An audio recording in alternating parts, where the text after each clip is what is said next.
Hello guys, welcome back to the channel. In earlier tutorial, I was telling you about the functions. Now I'm going to continue the concept of functions again in this video and triggers as well. In PostgreSQL, you can fetch entire table using function. For that, I have written two queries.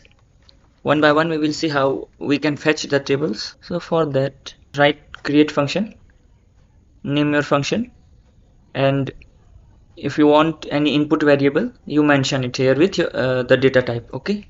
Now, if you want to return entire table, use returns table. Okay. After that, mention the column names with their data types. Okay, this is important. Whatever the name you will provide here, you will get the same column header in output. Okay.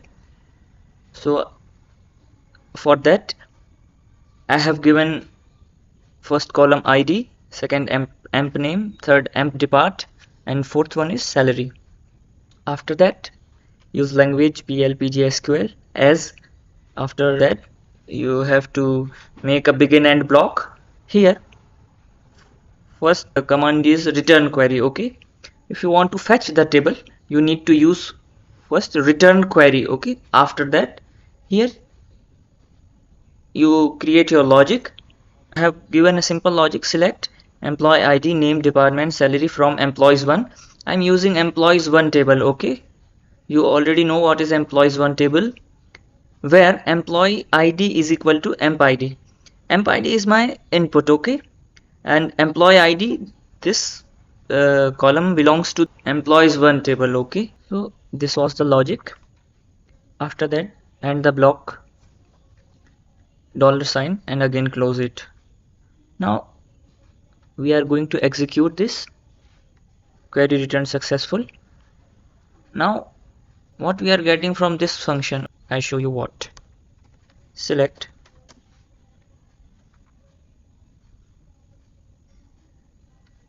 all from get data. I want to fetch entire data for ID1. Okay, I am giving ID1 to it.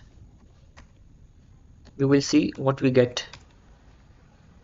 So you got data for ID1. Okay, ID, emp name, emp department, emp salary, as you mentioned here after returns table. Okay, same to same column headers you got in output, and the data for ID1 you got. Okay, so that's how you can fetch the entire table.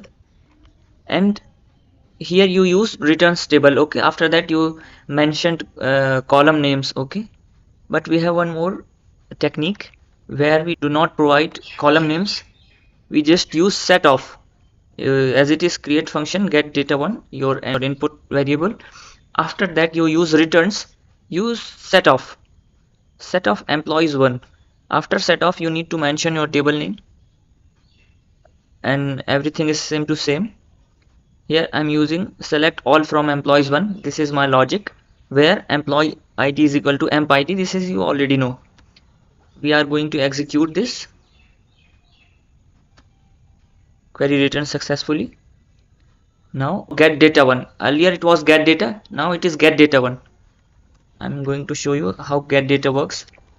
Select all from get data1. Get data1, and the employee ID I'm going to use is 1. Can you see? You got the columns already without mentioning it explicitly. So that's how a SETOF works. You don't need to provide columns. You just use SETOF and table name. You will get automatically columns. So that's how we can fetch the tables by using functions. Now I want to show you concept of triggers. Why we make triggers? Suppose you are going to delete some data, or you want to insert some new data.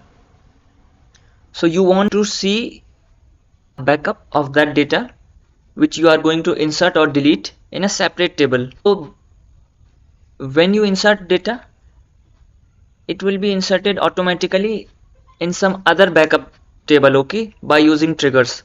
So for that we are creating a table backup. Here I am giving column old ID, old name, department, salary, because I'm going to insert deleted data in backup table, okay. So for that I have written old name, old ID. We are going to execute this query returned. After that, you don't create trigger directly, okay.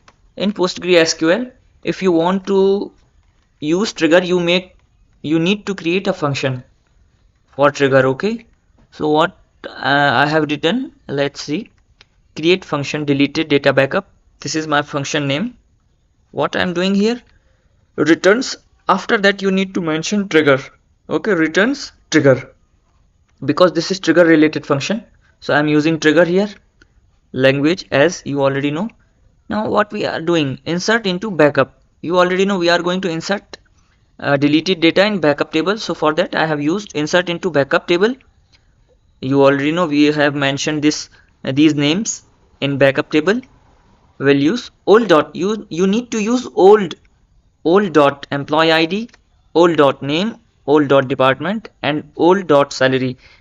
These columns we have mentioned here are from employees one table, okay. We did not create anything. These are from employees one table. I'm mentioning here old. So that's how a deleted data will be inserted, and use here return old. You need to mention old, return old. So this is the standard way to write. After that end and use delimiter and again close it. Return old you have to mention, and when what value you are inserting you have to mention with old dot, okay. So I have already executed this function, already exists, you can see. After that we are going to create trigger. How we create trigger? Type create trigger, name a trigger, okay. I mentioned deleted trigger, okay. I have mentioned this name to the my trigger. Use after delete on. This will be same to same. This is standard syntax. After delete on, use your table name. My table name is employees one, from where I'm going to delete the data. For each row, this is standard. You need to mention for each row. After that you mention execute function, and your function name was deleted data backup. You already know deleted data backup. This was your function. So this is the standard to create a trigger in PostgreSQL. After delete on employees one, for each row execute function. These red texts are the standard in Postgre. Use after execute function. After that mention your function name and close it. Now let's execute it. So already exists, I have already executed it. Now I'm going to demonstrate you how trigger works. I'm going to delete table employee ID 1 data, okay. Delete.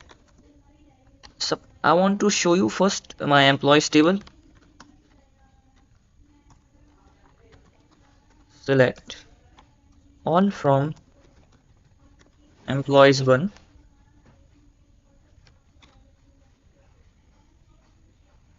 So you can see the employees 1 table. Here we are going to delete this employee ID 1 data, entire data, okay. For that, delete from table employees 1, where employee ID is equal to 1. So we have deleted the data successfully. Now trigger worked automatically. You don't need to do anything. Triggers work automatically. You have deleted the data, but remember you made trigger for deleted data. Now your data is stored in backup table. I show you. This is your backup table, and the function you made for the backup table.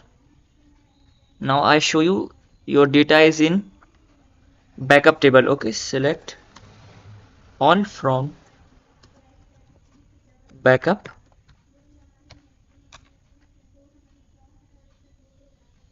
Can you see this data automatically got inserted in backup table because you created the trigger.